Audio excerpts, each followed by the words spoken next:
ओमकार और बांके गोमती नदी के किनारे के पास पहुंच चुके थे। हवा में एक तनाव भरा सन्नाटा छाया हुआ था। उन्हें दूर से ब्रिटिश फौज की चाल पहले दिख रही थी। हल्की हल्की हथौड़ों की आवाज से उन्हें यह एहसास हो गया था कि अंग्रेज टूटे पुल की मरम्मत कर रहे थे। ओमकार, देखा वहां वो टीला। अगर हम ऊपर पहुंच जाए तो सब ब्रिटिश कैंप नीचे से दिखा, वहीं से हम सब कुछ देख सकत है। लेकिन बाके वहां तक पहुंचना आसान नहीं है। यहां से वहां तक ब्रिटिश सिपाही हर दिशा में घूम रहे हैं। आसान तो कभी कुछ ना रहे। ओमकार, हमरे पास एक के मौका है। चल, धीरे धीरे चलत है, चुपके से। जो भी होए, हमें वहां तक पहुंचना ही है। बांके और ओमकार नीचे की तरफ झुके, घास के बीच से निकलते हुए धीरे धीरे क्लिफ की तरफ बढ़ रहे थे। हर एक कदम सूझबूझ से रखा जा रहा था ताकि ब्रिटिश सिपाही की नजरों में वो नहीं आ पाए। संभल के। अचानक से एक ब्रिटिश पेट्रोलिंग की घोड़े की आहट सुनाई देने लगी। सिपाही एक दूसरे से बात करते हुए पास आ रहे थे। उनका शोर अब ज्यादा करीब हो चुका था। झुक जा, वो लोग इधर ही आ रहे हैं। बांके और ओमकार जल्दी से एक झाड़ी के पीछे छुप गए। उनकी सांस उनकी छातियों में अटक गई थी। ब्रिटिश सिपाही उनके बहुत करीब से गुजर रहे थे, लेकिन उन्हें उनके वहां होने का पता भी नहीं चला। बच गए। थोड़ी और देर होती तो खेल खत्म था, लेकिन अब और भी सावधानी से आगे बढ़ना होगा। दोनों फिर से अपनी राह पर आगे बढ़ गए। घंटों तक जमीन पर घिसक घिसक कर और छुपते छुपते आगे बढ़ते हुए वो आखिरकार उस क्लिफ तक पहुंच गए। वहां पहुंचते ही उन्होंने वहां गिरे हुए एक बरगद के पेड़ के तने के पीछे जगह ले ली और सावधानी से आसपास देखने लगे। यह जगह ठीक है। यहाँ से हम अंग्रेजन की पूरी छावनी का दिखाई पड़त है, लेकिन मगर एक समस्या थी। 2 ब्रिटिश सिपाही पहले ही वहां तैनात थे और एरिया की पहरेदारी कर रहे थे। मगर इसके पहले हमें इन दोनों का कुछ करना होगा, है ना बाके भाई? सही बोले हो। हमें इनका ठिकाना लगाए के परत है, और वो भी चुपके से। और कोई चारा नहीं है। दोनों आगे बढ़ने के लिए तैयार थे कि तभी उनका ध्यान पीछे से आती एक आवाज ने खींच लिया। रुको ओमकार, बाके, वहीं रुक जाओ। ओमकार और बांके तेजी से पीछे पलटे। अनीता और फ्रांसिस भी वहां पहुंच चुके थे। अनीता कुछ घबराई हुई लग रही थी। उनको आता देख दोनों वापस उस पेड़ के तने के पीछे छुप गए और अनीता और फ्रांसिस भी जल्दी से वहीं आकर बैठ गए। अनीता जी, आप दोनों यहाँ क्यों आए? इधर बहुत खतरा है। खतरा तो है, लेकिन सबसे ज्यादा खतरा बाके को है। अनीता की बात सुनकर बांके थोड़ा कंफ्यूज हो गया। खतरा? कैसा खतरा? पता नहीं तुम मेरी बात पर भरोसा करोगे या नहीं, लेकिन तुम पर मौत का खतरा मंडरा रहा है। अरे मौत का खतरा तो हम सब पर तब से मंडरा रहा है जब से अंग्रेजन के अत्याचारन के खिलाफ आवाज उठाए हैं। आप बेकार के परेशान हो रही हैं। नहीं बाके, तुम समझ नहीं रहे हो। आज जब मेरा हाथ तुम्हारे हाथ से टकराया था, तब मुझे एक प्रेमोनिशन यानी पूर्वाभास हुआ था। पूर्वाभास? वो क्या होता है? पूर्वाभास, पूर्वाभास माने कैसे समझाऊं? हाँ, इसे ऐसे समझो कि मैंने तुम्हारा भविष्य देखा है। अगर आज तुमने अंग्रेजों पर हमला किया तो तुम्हारी मौत तय है।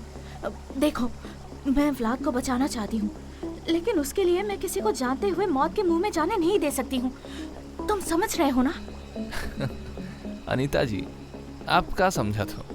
हम अंग्रेजन पर हमला खाली इस पादरी के भाई के चक्कर में करत हैं। गलत सोची हो आप। हम जो करत हैं वो आपसे, इस पादरी के भाई से, ओमकार से, हमसे सबसे बड़ा है। हम आज़ादी के लिए लड़त हैं। आज़ादी, उस शब्द जिसको हम खाली सुना है।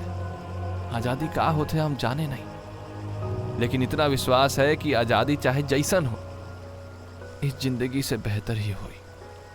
इस जिंदगी में हमारी जान की कीमत बस कुछ सिक्कन में तय करती जाई है। जहां हमें सर झुका के अंग्रेजन के जुल्म सहना पड़ता है, जहां छोटी सी गलती की सजा में जिस्म पर इतने कोड़े पड़त है कि चमड़ी का रंग खून से ज्यादा लाल हो जाता है। ऐसी जिंदगी डर डर के जीने से तो बेहतर है हम आजादी के लिए लड़ते लड़ते मर जाए। आप चाहो तो वापस जा सकत हो, लेकिन हम नहीं रुकने वाले। बांके की बात सुनकर अनीता के साथ साथ ओमकार और फ्रांसिस भी दंग थे। वहीं बांके के शब्दों में मानो लावा भरा हुआ था। हर दिन जब हम सुबह उठत हैं तो जिंदगी को दाव पर लगा के निकलत हैं, और रात के वक्त यही सोच के सोता है कि हो सकता है कल के सुबह देखने को नसीब ही ना हुई। हमके ना कल मौत का डर था, ना आज है, और ना कभू होई। दुश्मन हमरे सामने है अनीता जी, और हो सकत है कि आज हम उससे लड़ते लड़ते मर जाए, लेकिन एक कायर की तरह गुलामी की जिंदगी जीने से तो अच्छा हुई कि हम एक बहादुर की तरह मौत को गले लगाई।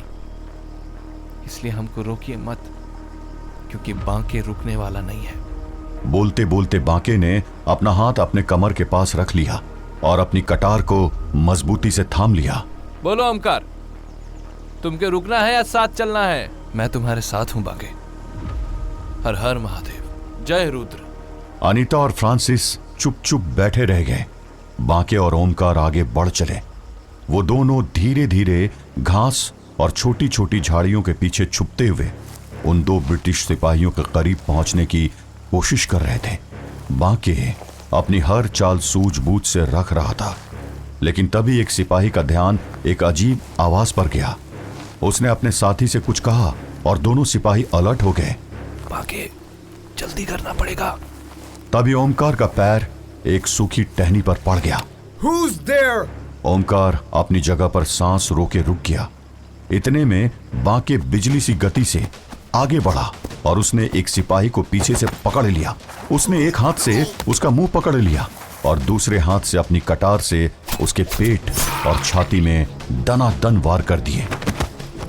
दूसरा सिपाही तब तक ओमकार के पास पहुंच चुका था। ओमकार ने जोर से छलांग लगाई और उसको लेते हुए नीचे गिर गया। अगले ही पल दोनों एक दूसरे से उलझ चुके थे। वो सिपाही ओमकार से तगड़ा था और उसने जल्दी ही ओमकार को अपने नीचे दबा दिया। ओमकार उससे लड़ने की कोशिश कर रहा था, लेकिन वो सिपाही जरूरत से ज्यादा ताकतवर था। उसने ओमकार पर काबू करते हुए अपनी रिवॉल्वर निकाल ली। ओमकार का बचना मुश्किल था कि तभी बांके वहां पहुंच गया और एक ही झटके में उसने उस सिपाही को खामोश कर दिया। शुक्रिया भाई। चलो, ये काम तो हो गए।